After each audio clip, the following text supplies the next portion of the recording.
பிரியன் இப்போ தொடங்குறதுக்கு முன்னாடியே ஒரு தடைகளை சந்திக்குதா? அதனால தான் இந்த மாதிரியான பிளான் பேஸ் ஸ்ட்ராட்டஜியை பாஜக கையில் எடுக்குதா அப்படின்ற கேள்வி இருக்குது. இன்னொரு பக்கம் வழக்கமாக தொண்டர்களை தயார்படுத்தணும், ஒரு அலையன்ஸுக்கு தொண்டர்களை தயார்படுத்தணும், மனசளவிலையும் சரி எலெக்ஷன் களத்தில் தயார்படுத்தினாலே ஒரு ஸ்மூத் ப்ராசஸ் அப்படின்னு இருக்கணும். பட் இது ஸ்மூத் ப்ராசஸாக தெரியுதா? அது இல்லை, ஸ்மூத் ப்ராசஸாக இருக்கணும்னு தானே ஒரு வருஷத்துக்கு முன்னால் ஆரம்பிக்கிறாங்க. எடப்பாடி பழனிசாமி அவர்கள் ஆபீஷியலா சொல்லல, ஆனா அண்ணாமலை அவர்கள் ஒதுங்கி நிக்கிற மாதிரி தலைமை என்ன சொன்னாலும் கேட்டுக்கிறேன் அப்படின்னு சொல்லிட்டு ஒரு ஸ்டேட்டஸ் கொடுக்கிறாரு. ஒவ்வொரு கட்சிக்கும் எப்ப அதை அனௌன்ஸ் பண்ணணும்னு அந்த கட்சிகளுக்குன்னு ஒரு முடிவு இருக்கும்ல, அதுக்காவது நாம வெயிட் பண்ணோம்ல. அதுக்குள்ள நாம எதுக்கு we should jump the gun and say இது ஸ்மூத் இல்லைன்னு. என்னுடைய கருத்து இதுல என்னன்னா, எனக்கு கிடைச்ச தகவலின்படி கடந்த 2019க்கும் 21 தேர்தலையுமே என்ன ஆச்சுன்னா, அதிமுக பாஜக கூட்டணி வந்து அந்த லாஸ்ட் மினிட் ஃபிக்ஸ் ஆச்சு.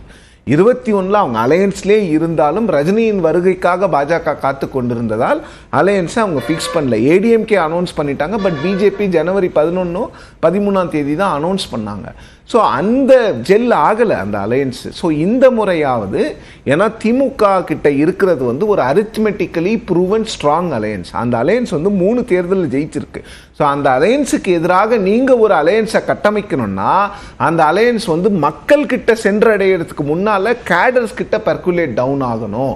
ஸோ அதனால் இதற்கு ஒரு வருஷத்துக்கு முன்னாலே இந்த அலையன்ஸை கட்டமைச்சோம்னா, முதல்ல வந்து திரு ஸ்டாலின் அவர்கள் 2017 ஒரு கூட்டணியை கட்டமைச்சார்ல, எல்லாரையும் வச்சுக்கிட்டு தேர்தல் அரசியல் இல்லாமல் மக்கள் பிரச்சனைகள், அது போன்று ஒரு மக்கள் பிரச்சனைக்காக ஒரு அலையன்ஸ் மாதிரி ஃபார்ம் பண்ணி அதன் பிறகு அதை வந்து தேர்தல் அலையன்ஸாக மாற்றுறது தான் இவங்களோட பிளானாக இருக்குது. ஸோ அதற்கு வந்து கொஞ்ச நாள் வெயிட் பண்ணி தான் ஆகணும். என்ன நடக்குது, இது அலையன்ஸ் வந்து இவங்க எதிர்பார்த்த மாதிரி அது ஸ்மூத்தாக போகுமா, இல்லை நடுவில் ஏதாவது ப்ராப்ளம்ஸ் வருமா அப்படிங்கிறது. ஏன்னா இப்போ அமித்ஷா அவர்களை அங்க ஒரு கேள்வி, எடப்பாடி பார்த்து ஒரு வாரம் கூட மக்கள் நல கூட்டணிக்கு பிறகு இந்த கூட்டணி, இப்போது இருக்கக்கூடிய கூட்டணி வந்து பெரிய அளவுக்கு எந்த இடத்துலையும் மேஜர் ஐடியாலஜி ஸ்பிளிட் அப்படின்றது எதுவும் வரல.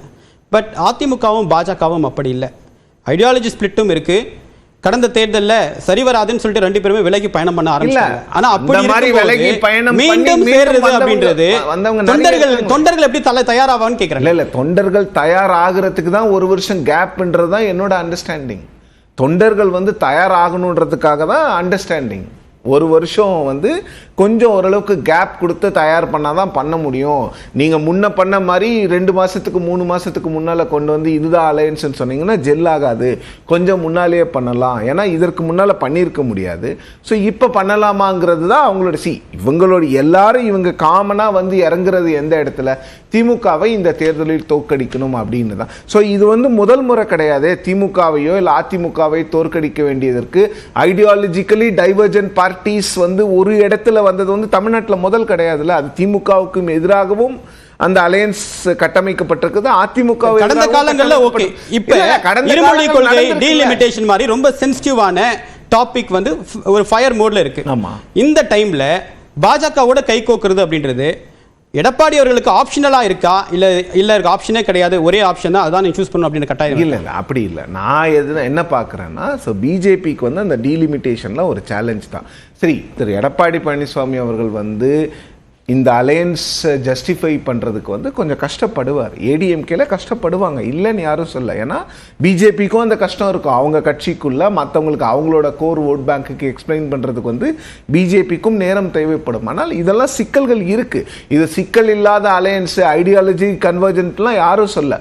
பட் அந்த சிக்கல்களை அந்த நேரத்தில் அவர்கள் களைவார்கள். இந்த டீலிமிட்டேஷனை பொறுத்த வரைக்கும் ஒரு முடிவு இன்னும் ஒரு 6-7 மந்த்ஸில் வந்துருங்க. ஏன்னா அந்த அமெண்ட்மெண்ட் முடியறதுக்கு முன்னால் மத்திய அரசு அதில் வந்து முடிவு எடுத்து ஆகணும். லாங்குவேஜ் இஷ்யூவில் ஏடிஎம்கேக்கும் பிஜேபிக்கும் இந்த அலையன்ஸ் ஃபார்ம் ஆச்சுன்னா டிஎம்கே கிட்ட இருந்து ஒரு பெரிய நெருக்கடி வரும். உங்களோட ஸ்டாண்ட் என்னங்கிறத டிஎம்கே வந்து ரொம்ப தெளிவாக கேட்பாங்க. அதில் வந்து அவங்களுக்கு வந்து ஒரு ப்ராப்ளம் இருக்கும்.